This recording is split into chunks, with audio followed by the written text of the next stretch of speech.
Hi there, it's Jodi Randa, your friend and realtor, and today I am with my friend Diane Lopes. and Diane Lopes. Who are you with? I'm with Resilient Financial.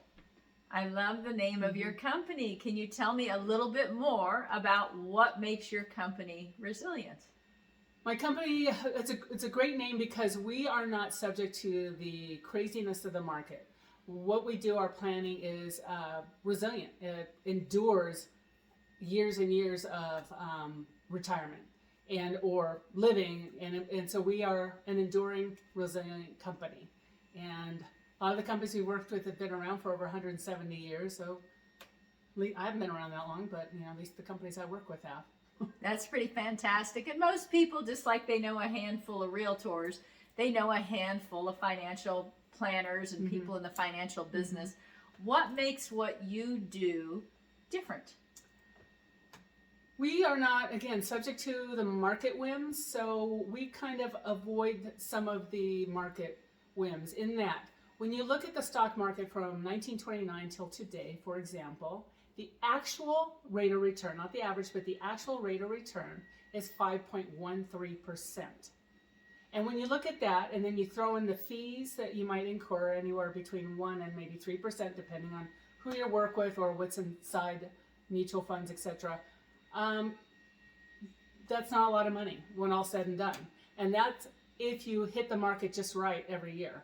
And most people don't do that. Most people pull out when the market gets a little bit scary and they get in late when things have already gone up too much. So people don't actually catch the actual highs and lows, and they don't get much of that. So we help people avoid some of those market traps, as we call them. Well, let's talk about an example that you have here, the eighth wonder of the world, compounding interest. At 30 years old, you were showing me an example earlier. Can you tell us about a person at 30 years old, what their compounding interest would look like, and kind of give us that example? Because some of us are good at not having debt. Others are good at saving, but maybe their money is in a savings account and isn't invested in something that would actually be making money for them.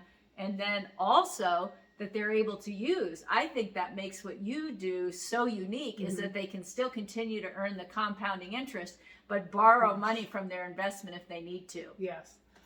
So I ran a 30-year-old male, and so just kind of, and again, I'm running 20,000. You can throw in any amount, but just 20,000 to look at it. 20,000 what? Per year. Sorry, Okay. $20,000 per year.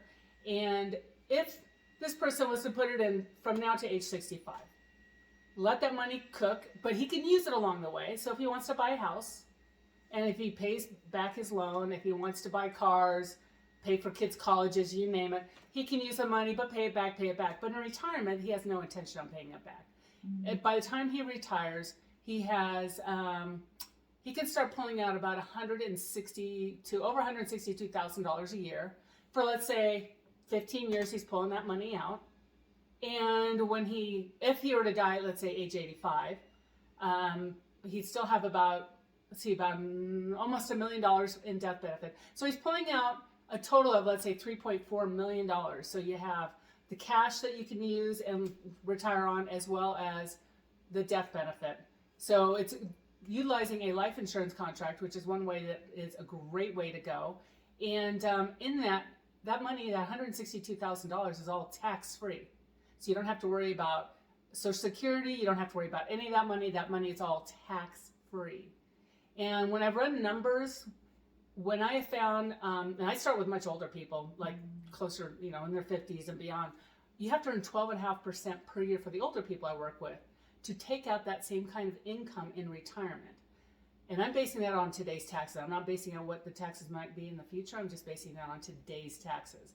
So I run a lot of spreadsheets, and it just doesn't make sense being stuck not only with the market whims, because when you're pulling out money, let's say with RMDs, your required minimum distributions, what if you have a 2008 scenario and you have to pull money out when your market is at the base, 40% down, and you have to do that because the government requires that. This avoids all of that, and again, you're not being taxed. So it's kind of a nice, clean way of doing it, and not subject to the craziness. You just get straight compounding interest. Wonderful. Well, if any of our guests out there are looking at a way to put some money away and actually make a return and want to learn more about compounding interest, Diane, how would they get a hold of you?